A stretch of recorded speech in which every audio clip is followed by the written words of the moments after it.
I often marvel at the sheer brilliance of some younger people who have convinced themselves that every major social battle has already been won. It's adorable, really. Like watching a toddler who just learned how to walk decide that they are now ready for the Olympics. Civil rights? Achieved. Discrimination? Extinct. Homophobia?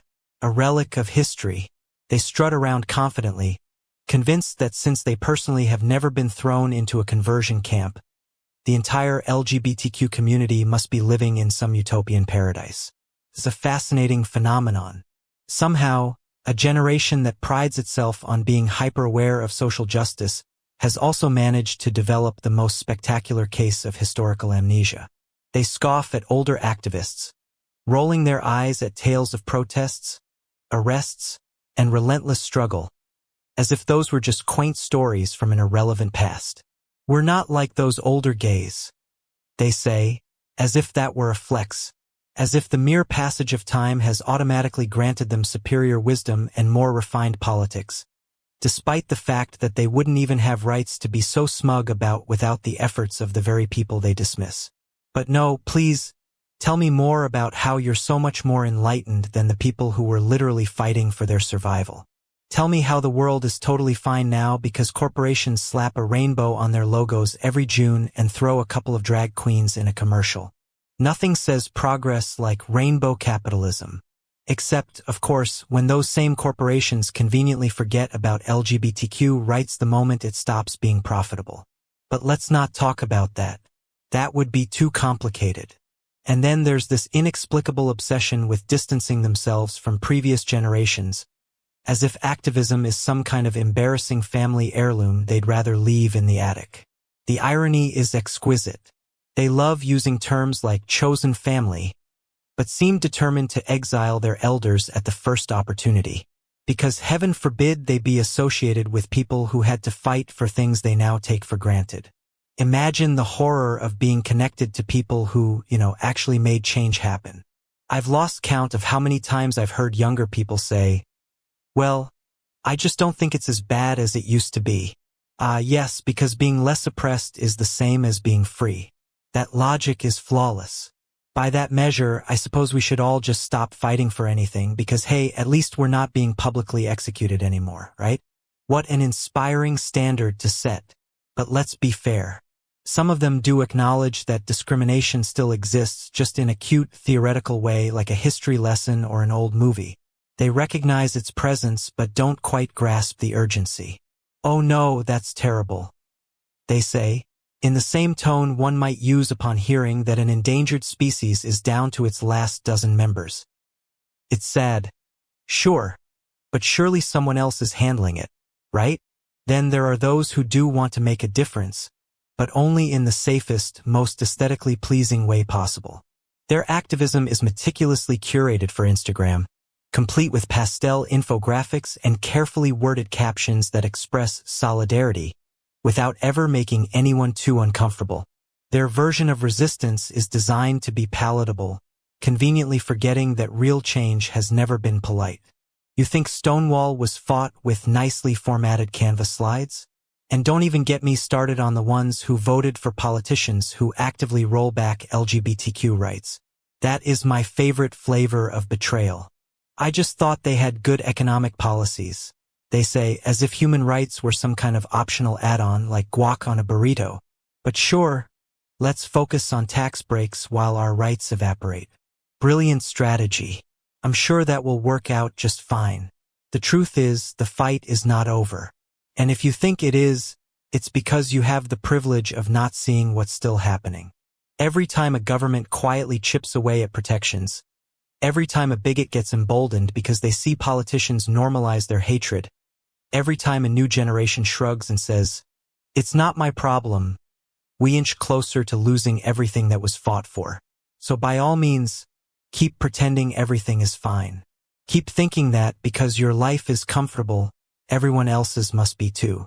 Keep believing that history is just some distant, irrelevant thing instead of a living force that continues to shape our present.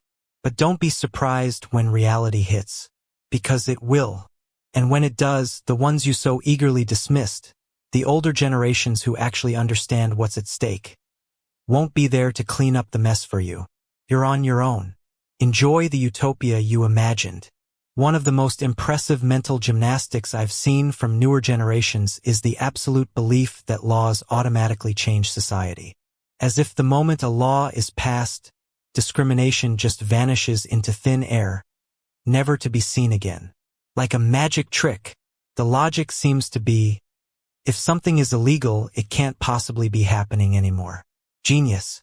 By that reasoning, murder doesn't exist, corruption is a myth, and tax evasion is just an old wives' tale.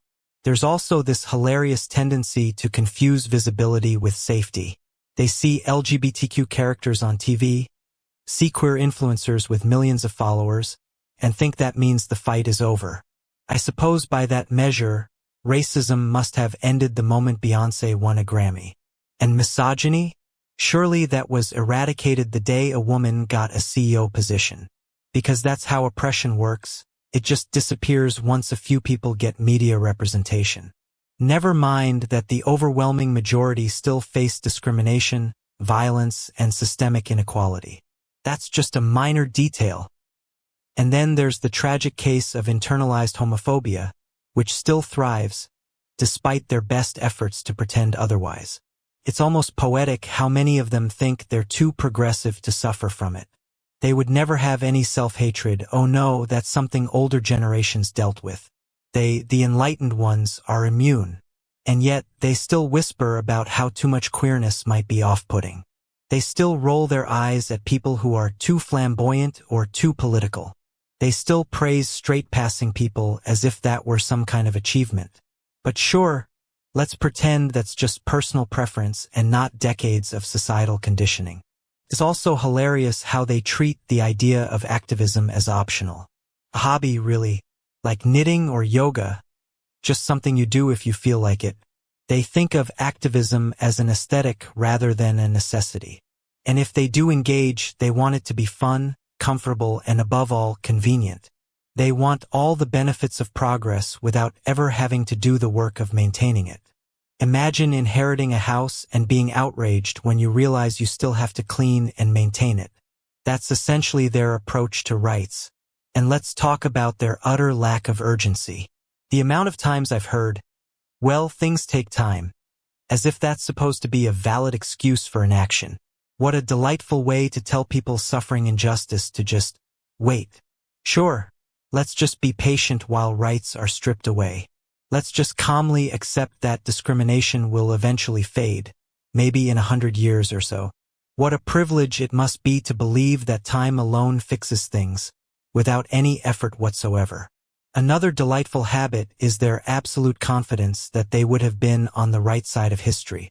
They love to imagine that if they had been around during past struggles, they definitely would have been fighting alongside the activists. Oh, absolutely, they would have been at Stonewall leading the charge.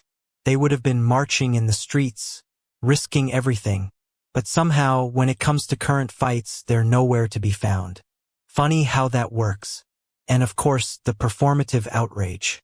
The righteous fury that flares up only when it's trendy. When an issue is making headlines, they are outraged, furious, even for a solid 2 weeks. And then, silence. They move onto the next thing that's socially acceptable to care about for a brief moment. Because maintaining consistent energy for a cause is too exhausting, and caring deeply about something for more than a short burst is apparently an outdated concept. But perhaps my favorite irony of all is how desperately they want to distance themselves from older generations, people who actually fought for change, while simultaneously benefiting from everything those people accomplished. It's like hating firefighters while living in a house they saved from burning down. The sheer audacity of it is almost impressive. What they fail to realize is that rights are not permanent. They are not written in stone. They are not guaranteed. They can be taken away just as easily as they were won. And when that happens, and it will happen if complacency continues, what will they do? Probably tweet about it for 2 weeks before moving on. One of the funniest aspects of this whole generational shift is how the new wave of LGBTQ folks have somehow convinced themselves that their struggles are completely different from those of the past. Oh no, they don't need to look back at history, because they are dealing with a totally new kind of oppression. is different now, more complex, more nuanced. It's always amusing to watch people discover discrimination for the first time and immediately assume that no one before them could have possibly experienced anything similar. They act like older generations just had one big dramatic fight and then lived happily ever after. As if activism was a cute little chapter in history that wrapped up nicely before they arrived. Meanwhile, the same patterns of discrimination keep cycling through in new packaging. Laws are overturned, rights are challenged, the same hate speech resurfaces, but no, let's pretend it's all brand new. Because surely, they are the first ones who have ever faced resistance. And let's not forget their absolute horror at the idea of discomfort. If something isn't pleasant, they don't want to engage. If activism involves confrontation, risk, or heaven forbid, actual sacrifice, they're suddenly too busy. They want social change, but only if it can happen in a way that feels good, preferably in a cozy setting with good lighting and a cup of ethically sourced oat milk matcha. This aversion to discomfort extends to their social interactions, too. They have perfected the art of passive, non-committal support. They don't actually want to deal with real problems. They just want to acknowledge them in the safest way possible. You see, they don't argue with homophobes, they just say yikes and move on. They don't push back against bigotry. They just unfollow and protect their peace. It's activism as self-care, with the primary goal being to maintain their own emotional well-being rather than, actually changing anything. Another delightful phenomenon is their commitment to redefining oppression in ways that feel more palatable to them. They love discussing microaggressions, which, yes, are real, but often ignore the macroaggressions happening right in front of them. While they're busy writing essays about how a slightly raised eyebrow in response to their identity was deeply invalidating, actual legal rights are being revoked. But no, let's not focus on that. It's much easier to dissect minor slights in safe online spaces where no real consequences exist. Oh, and their absolute terror of being labeled radical in any way. They've become so desperate to be seen as reasonable that they've watered down their own movement. They don't want to make anyone uncomfortable, especially not straight people. Dear God, no. So instead of pushing for systemic change, they settle for visibility because representation is enough, right? They don't want to be seen as angry or too political, because that might make allies uncomfortable. And what could be worse than that? And now, the most tragic part, the grand finale of their efforts. After all this effort to be palatable, after all this bending over backward to be non-threatening, after all this careful curation of their identity to make it digestible for the mainstream, what did they get in return? Absolutely nothing. No real safety, no guaranteed rights, no permanent progress. Instead, they traded in their power for corporate sponsorships, hollow acknowledgments, and performative allyship that evaporates the moment it's inconvenient. They were so desperate for validation that they sold their own movement for a pat on the head from people who never intended to protect them in the first place. And now they get to watch as the rights they took for granted are chipped away, while the generation they dismissed as outdated sits back and says, "We told you so, because we did, and they didn't listen. Congratulations, kids. You didn't win acceptance. You just sacrificed your human rights for a seat at the cool kids' table. Hope the validation was worth it." It's curious how history repeats itself, but each time with more naive protagonists. Today's young people believe that what they have is eternal, unchangeable, that everything is already solved because, according to them, times have changed. Poor things. I would love to live in the fantasy world they think they inhabit. A world where homophobia is just a bad memory of the past, where rights cannot be taken away because they are protected by law, and where discrimination no longer exists because now there are LGBTQ characters on Netflix. How nice it would be if things were that simple. But of course, the problem is not just their ignorance about the fragility of rights. It's their insistence on distancing themselves from previous generations, as if what happened before they were born was irrelevant. As if the history of the LGBTQ struggle were an old tale with nothing left to teach them. We are not like them, they say proudly, referring to those who marched, who were beaten, imprisoned, fired, humiliated. as if it were a virtue to have never had to fight for anything, as if the fact that they can now marry, adopt, or come out without being kicked out of their homes were the result of natural evolution and not the sweat and blood of those they now look down on. They have convinced themselves that visibility is enough. That because a clothing brand puts up a pride flag in June and a politician throws them a condescending smile, there is nothing left to fight for. That because they are not beaten in the street every day, homophobia is a minor issue. The lack of historical perspective is overwhelming. They believe their rights are a gift that fell from the sky, not something that took decades of battle to achieve. But the best part, the most tragic and the most comical at the same time, is that when things start to go backward, they are surprised. They don't understand how it's possible that suddenly there are hate speeches coming from important politicians.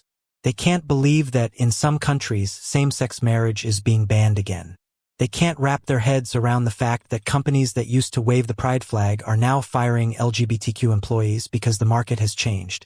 It's as if they never understood that rights are not obtained forever, but must be defended constantly. They don't want to engage in politics because it's no longer necessary. They don't want to march because it's not like before. They don't want to bother anyone with their identity excesses because now they prefer to be like everyone else. Assimilation has worked so well for them that now their biggest fear is not discrimination but discomfort. They don't want to be seen as radicals, as activists, as exaggerators. No, how horrible. They prefer to be normal, to be accepted, to be discreet. And that is the key to this entire disaster. What these new generations have done is replace the struggle with validation. They traded dignity for acceptance. They swapped rebellion for conformity. Before, the goal was to exist without asking for permission. Now, the goal is to be approved by heteronormative society as if they were well-behaved pets. They have allowed their rights to become an accessory that companies and governments wear and remove as convenient. They have swallowed the lie that if they are good, discreet, and polite, the world will accept them. Meanwhile, the rights they believe to be unshakable are being eroded right in front of their noses. But of course, they are too busy making sure they don't make anyone uncomfortable to even notice. Congratulations, kids. You gave up the fight for a seat at the table of those who never wanted you there. And the worst part is that you haven't even realized it. The most pathetic thing about all this is not just the lack of historical memory, but the condescending attitude they have when talking about the past. Poor things, they truly believe they are the pinnacle of evolution, that they are the most progressive people ever to exist, that their worldview is the most advanced, and that everything that came before them was just a series of clumsy attempts by people who simply didn't understand things well.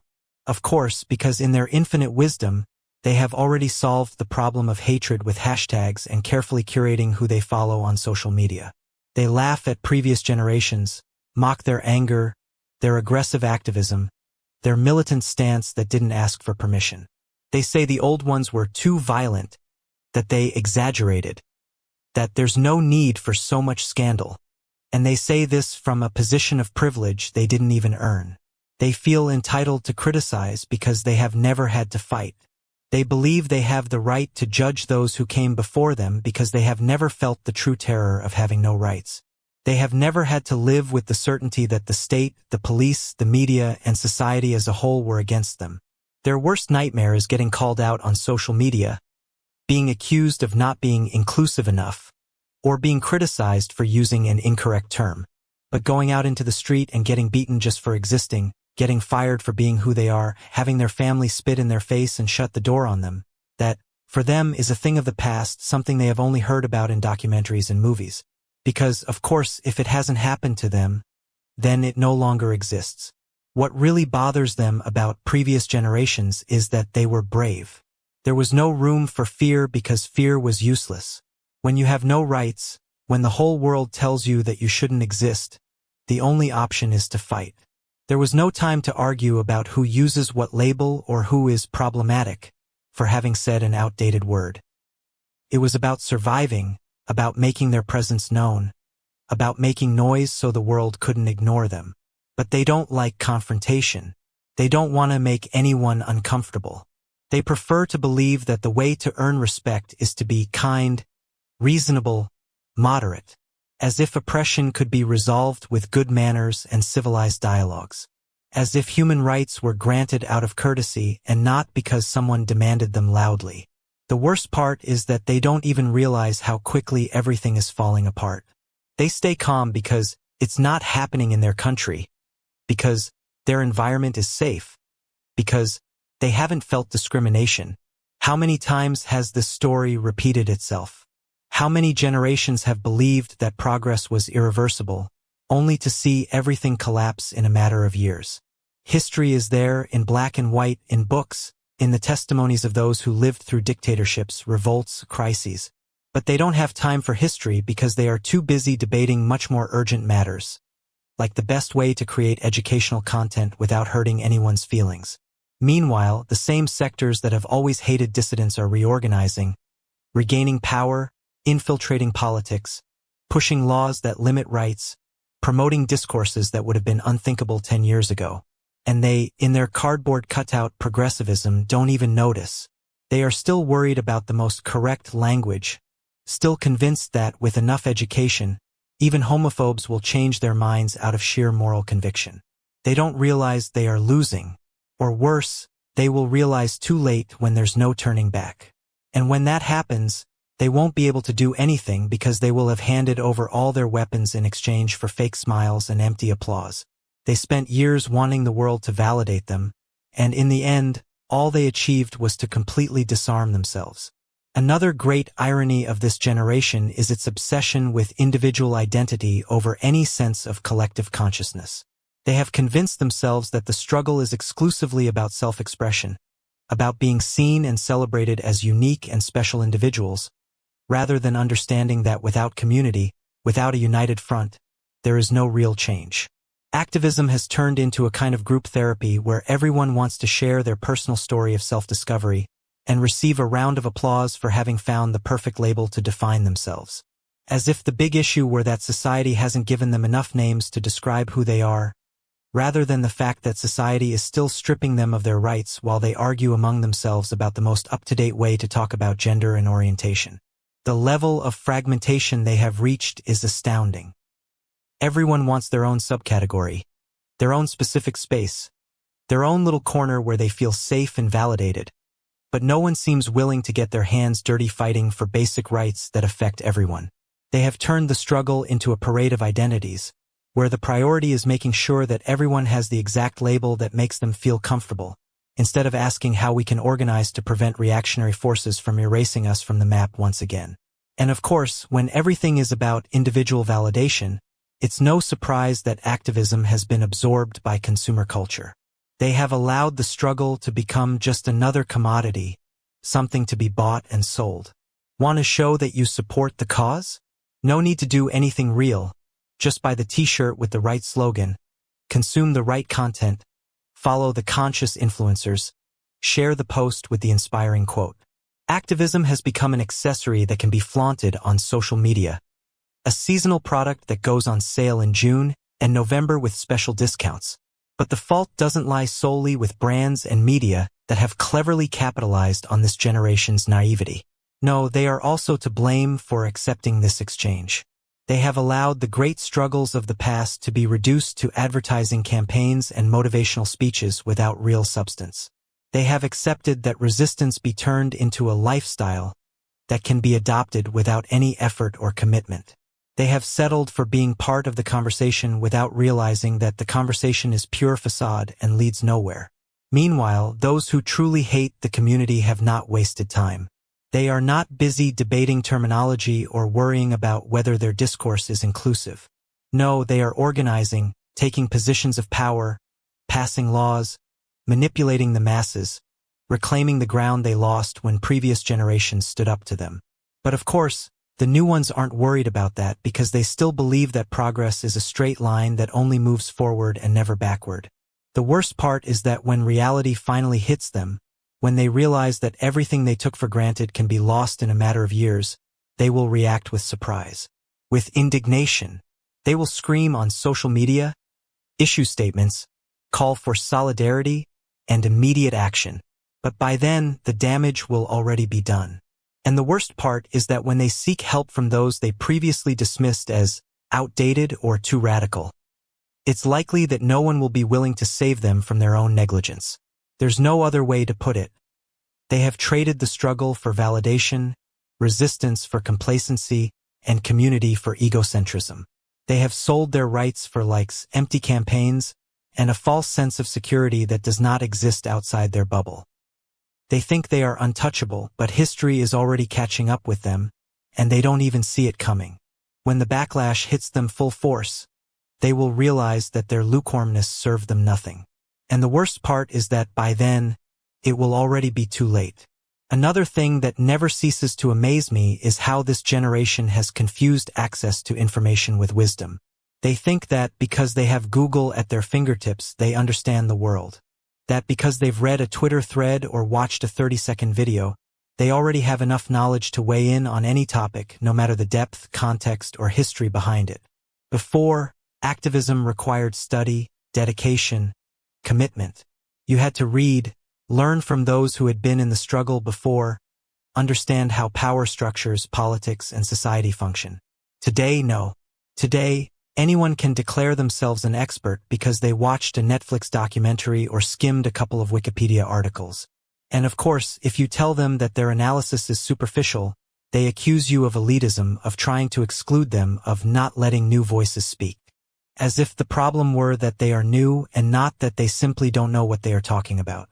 The superficiality with which they approach fundamental issues is terrifying. They don't understand how institutions work, they don't know how laws are passed, they have no idea how those in power actually operate. But they are convinced that their opinion carries the same weight as that of someone who has been in the fight for decades. Because in their world, all voices are equally valid, even if one is based on experience and the other on a viral video with background music. This is why they so easily fall into political and media traps. They have no discernment. They are swayed by what sounds good, by what is popular, by what they think is inclusive, without questioning whether it truly is or if it's just another form of manipulation. They can't tell the difference between a real ally and an opportunist. They don't recognize when a politician is using progressive rhetoric as a mere marketing tool. This explains why many of them voted for people who, as soon as they had power, started stripping away their rights. Because they didn't know how to read the signs. Because they thought that if a candidate said love is love and took a photo with a flag, that was sufficient proof of support. They didn't bother to research to see what policies were being proposed, to understand how alliances in power actually work. They were swayed by aesthetics, by pretty speeches, by empty promises. And the funniest part is that when these politicians started doing exactly what they had always planned, restricting rights, conceding ground to ultra-conservative sectors, making deals with reactionary power groups, this generation was shocked. But how could this happen? They asked with wide eyes full of disbelief, as if it weren't completely predictable, as if there weren't 1,000 historical examples of exactly the same thing. The problem is not just that they are naive. It's that they refuse to learn, because for them, admitting they were wrong is unthinkable. It's easier to say they were betrayed, that no one could have known, that the world is unfair, rather than admit that they simply didn't do their homework. They didn't inform themselves, they didn't analyze, they didn't pay attention. And the worst part is that they don't learn from their mistakes. There is no self-criticism. They keep making the same blunders over and over again because their sense of history lasts as long as a social media news cycle. What happened 3 months ago is already a thing of the past. What happened 5 years ago is irrelevant. And what was discussed a decade ago is outdated. They don't understand that power dynamics are cyclical, that the same tricks used to dismantle rights in the past are still in play, and that political ignorance is not an excuse, it's a death sentence. They will keep falling into the same traps. They will keep voting for those who don't represent them, supporting narratives that ultimately harm them, believing in empty promises. And the worst part is that by the time they realize everything they lost was preventable, it will be too late to get it back. Another thing that is truly astonishing is their absolute fear of unpopularity. Not unpopularity in the traditional sense, because in their world, being different is part of the aesthetic. No, I mean the true terror they have of being disliked within their own circles. Their obsession with being accepted by their own tribe has turned them into thought police, where the priority is not the struggle or real progress, but ensuring they never say the wrong word, never get into trouble with the group, never get cancelled. The problem with this mentality is that there is no room for dissent. Activism is no longer a space for debate and learning. It has become a purity contest where the winner is whoever manages to stay within the ever-changing rules of what is acceptable at the moment. And of course, these rules have nothing to do with strategy or effectiveness in the fight. No, they are just social whims that shift every few months, and if you don't follow them to the letter, you become the enemy. This is how we end up in an absurd situation where more energy is spent policing those on the same side than fighting against those who actually want to erase us. More attention is given to finding flaws in other activists than to organizing against those in real power. It's no coincidence that the conservative right has gained so much ground, while the left fractures into endless battles over who is the most correct. The ultimate irony is that this generation, which talks so much about community and mutual support, is the quickest to betray its own. They have no problem letting someone fall from grace if it means saving their own image. It doesn't matter if someone has been fighting for years. If they make a single mistake, just one, they are immediately discarded. And it's not because they truly care about justice. It's because they are terrified of being associated with someone who is no longer acceptable. Their fear of exclusion is stronger than their sense of justice. Before, the struggle was collective. People could have differences, they could make mistakes, but what mattered was the common goal. Today, the goal doesn't matter as much as personal reputation. The idea of solidarity has been completely lost. A movement isn't built on perfection but on commitment, learning, and alliances. But of course, extreme individuality is their trademark. They have turned everything into a matter of personal identity instead of a structural problem. They don't fight to change the system, they fight to feel good about themselves, to ensure their social media profile represents them exactly as they want to be perceived. Activism has become an exercise in personal branding, where everyone builds themselves up as a product, hoping to be validated by others. That's why everything they do is so superficial. They don't seek to change reality. They seek to be seen as the good ones in history. They don't care as much about losing rights as they do about being on the right side of public opinion, even though public opinion is fickle and easily manipulated. And that's how they have become their own worst enemy. They have weakened their own movement, fragmented their own ranks, allowed the enemy to advance while they are busy evaluating who is pure enough to still be part of the group. They don't realize that when things get really bad, when they start losing rights irreversibly, no one will save them, because by then, they will have destroyed any possibility of real unity. And when they finally realize that social validation does not protect them from oppression, it will be too late to change their strategy. Another thing that is worth studying is how this generation has redefined the concept of oppression to fit their level of tolerance for conflict. They can't handle discomfort or tension, so they have decided that anything that makes them feel emotionally uncomfortable is a form of violence. A careless comment? Violence. A disagreement with their point of view? Oppression. Someone not using the exact word they prefer? An erasure of their identity. Everything is a crisis. Everything is a reason for trauma. Everything is an intolerable aggression. But here's the funny part. While they redefine oppression in terms of hurt feelings and social slights, the real and tangible forms of violence remain unchanged.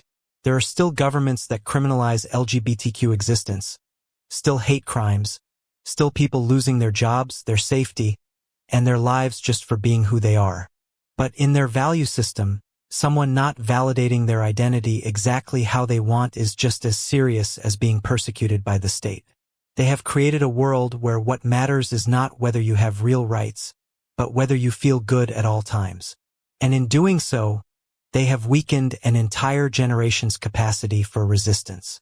History has taught us that resistance requires toughness, courage, resilience.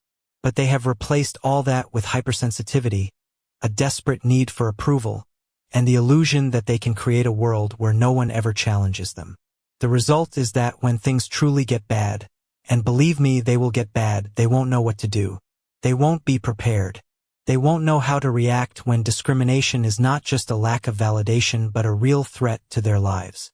And when that happens, their only response will be to cry on social media, start hashtag campaigns, and hope that social pressure magically solves the problems they allowed to grow unchecked because they were too afraid to face them. The worst part is that they don't even see what's coming. They don't understand that history repeats itself because they haven't paid attention to anything that happened before. And when they finally wake up from their bubble of comfort, it will be with a blow so brutal that they won't have the tools or the strength to resist it. Because they will have spent too much time worrying about being validated and too little time learning how to fight for what truly matters. Another thing that frustrates me is their absolute inability to take responsibility. No matter how many mistakes they make, how many signs they ignore, or how many times they trip over the same stone, they always find a way to blame someone else. It's never their fault. They never made a bad decision. They were never naive. No, the problem is always external. They were deceived, manipulated, betrayed. Poor them, always victims of circumstances that, curiously, anyone with a minimum of discernment could have seen coming from miles away. The lack of self-criticism is astounding. When they voted for leaders who clearly were not going to defend their rights, instead of admitting they were swayed by empty rhetoric, they prefer to say that no one could have foreseen it. Of course, because doing a little research before placing their trust in someone is too much to ask. When they ignored warnings about the resurgence of conservatism, instead of accepting that they downplayed the problem, they say that the world is unfair. When their passivity allowed reactionary movements to gain strength, instead of recognizing that their inaction had consequences, they blame previous generations for not having permanently solved everything for them. They are experts at dodging responsibility. They prefer to think that things just happen instead of admitting that actions, or lack of them, have consequences.